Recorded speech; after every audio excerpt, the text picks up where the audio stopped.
Tiempos de Fuego sintetiza la experiencia de una generación trastocada por un reloj de incendios y rescoldos, autos robados o prestados, carreteras, refugios temporales y reductos estudiantiles serán los escenarios donde los jóvenes revolucionarios intentarán sacudir al sistema y hacerse oír, dejar huella, siempre mirando por encima del hombro y con nombres falsos, escasa experiencia operativa y una duda constante de hacia dónde los conducirá la próxima revolución.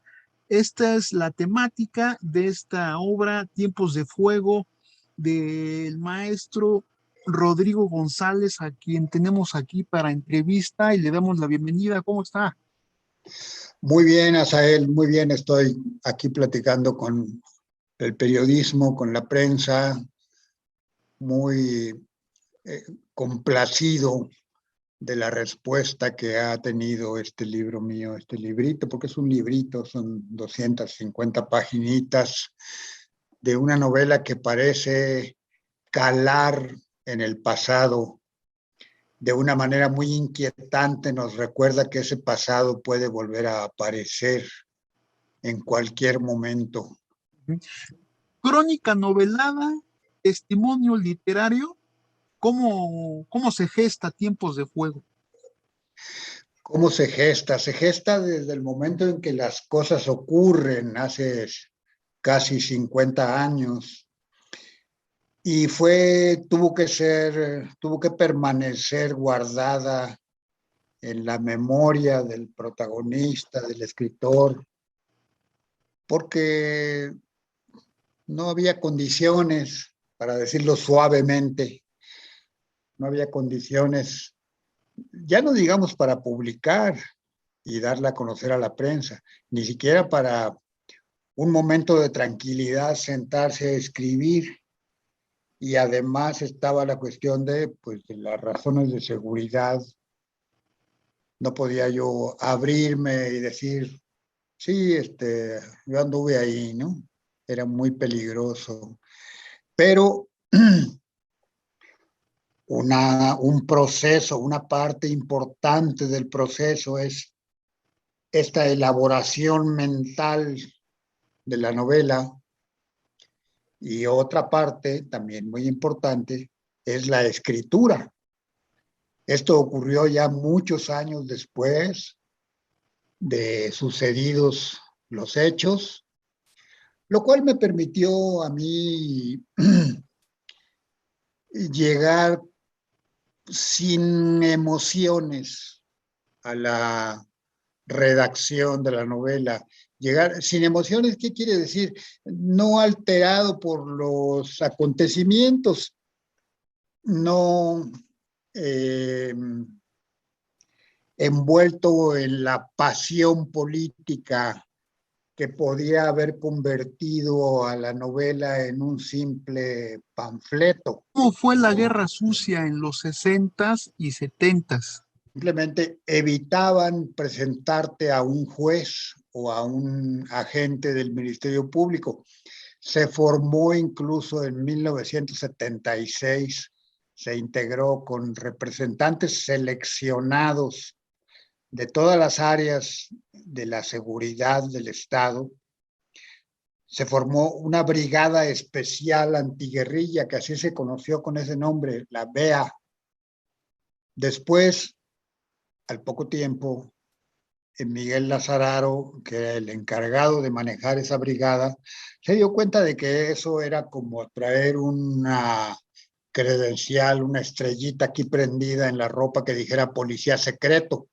Guerra sucia en el sentido de guerra ilegítima, se le ha llamado a los procesos de exterminio de disidentes políticos, sobre todo en países del Cono Sur: Argentina, Chile, Bolivia, Perú, Venezuela, Brasil, en fin, Uruguay, claro está, Uruguay, Paraguay también.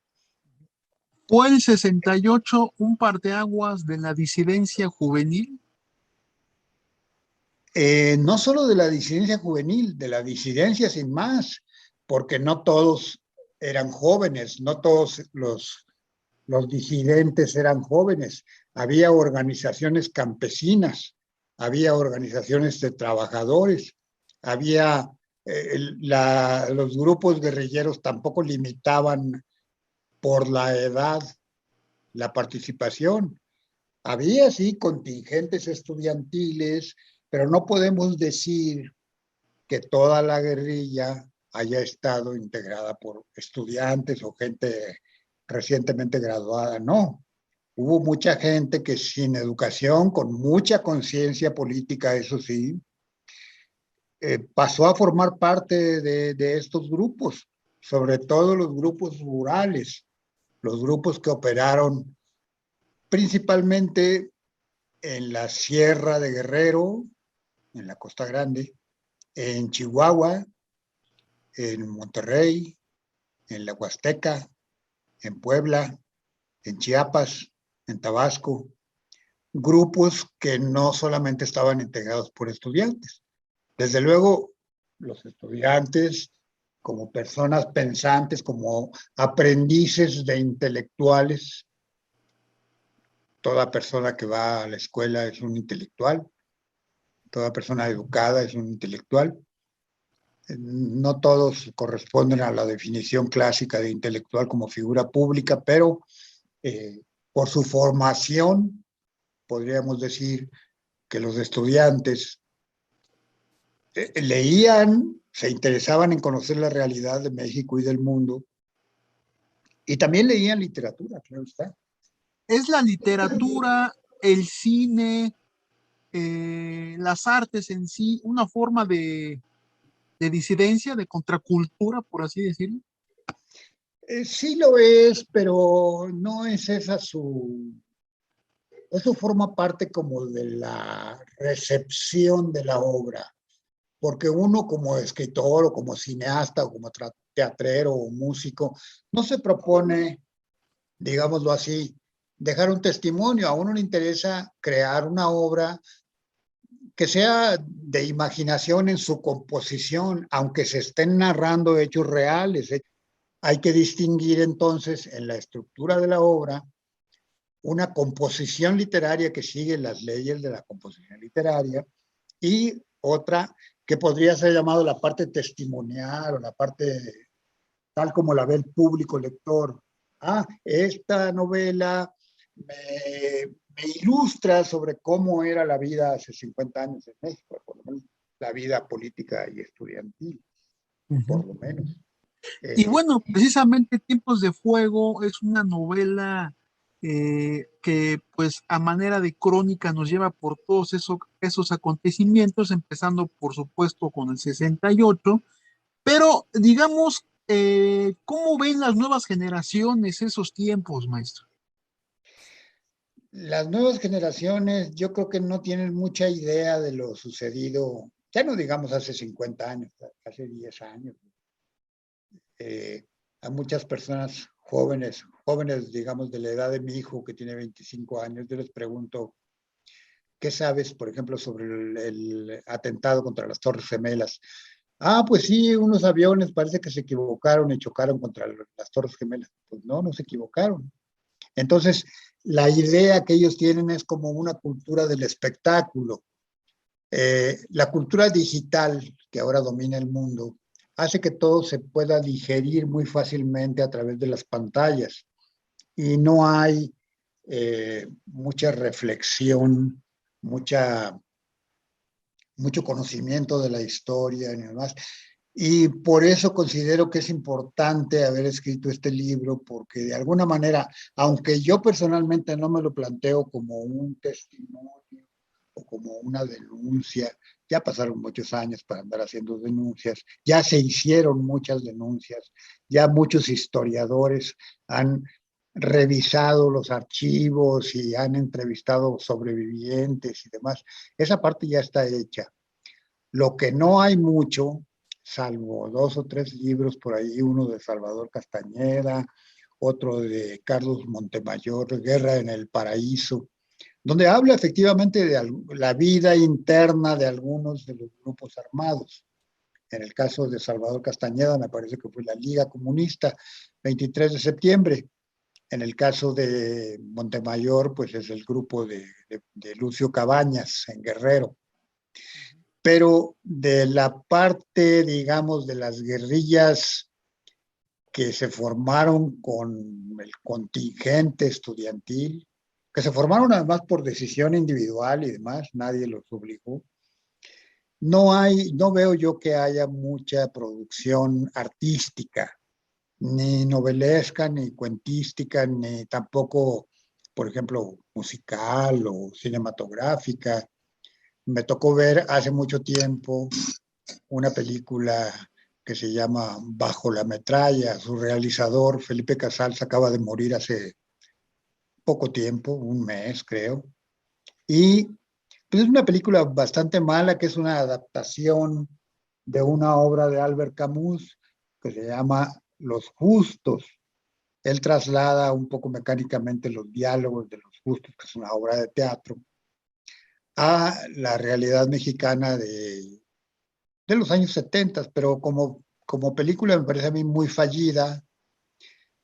No hay hasta el momento ningún ejercicio cinematográfico digno de algo que tenga que ver con la violencia política. Ujú. ¿Qué seguirá después de Tiempos de Fuego? Sigue una novela que acabo de terminar. Mientras Tiempos de Fuego salía de prensas en agosto, yo estaba terminando una novela que se va a llamar Los Perros de la Noche. Pues ahí está la invitación, maestro, para que Tiempos de Fuego siga cayendo en más manos y sobre todo precisamente de nuevos lectores. Tiempos de Fuego, editado por el Fondo de Cultura Económica. Y pues algo que quiera agregar, maestro, y si habrá presentaciones y bueno, compartirnos si tiene por ahí redes sociales el libro o para contactar a los lectores. Sí, sí, Asael, hubo una presentación en la Feria del Libro del Zócalo el mes pasado, me parece, a principios del mes, ya no me acuerdo exactamente el día, y el Fondo de Cultura Económica ha estado organizando eh, algunos eventos de presentación de libros y me invitaron para el viernes pasado a la alcaldía Gustavo Amadero, ahí estuvimos. Yo espero que siga habiendo presentaciones de libros porque es muy satisfactorio también para el lector ver al autor y hablar con él. Y para el autor, mucho más todavía, ver a sus lectores, firmar libros, todo eso allana el camino para, digamos, para que el lector llegue a los libros que está buscando, ¿no? Y yo creo que va a seguir habiendo presentaciones. Seguramente el Departamento de Comunicación del Fondo de Cultura Económica se comunicará con algunos periodistas, contigo, por ejemplo, con otros compañeros periodistas con los que he estado platicando también, y les avisará de cuándo serían esas presentaciones. El libro se puede conseguir muy fácilmente en las librerías del Fondo de Cultura Económica y está a un precio insuperable, 99 pesos. Pues le Es un libro agradezco, muy accesible. perfecto, Sí, maestro, pues yo le agradezco y le agradezco esta pequeña charla que el público la va a ver y que se acerca a Tiempos de Fuego y yo le envío un abrazo y un agradecimiento, maestro. gracias a ti, Asael. Cuando quieras volvemos a platicar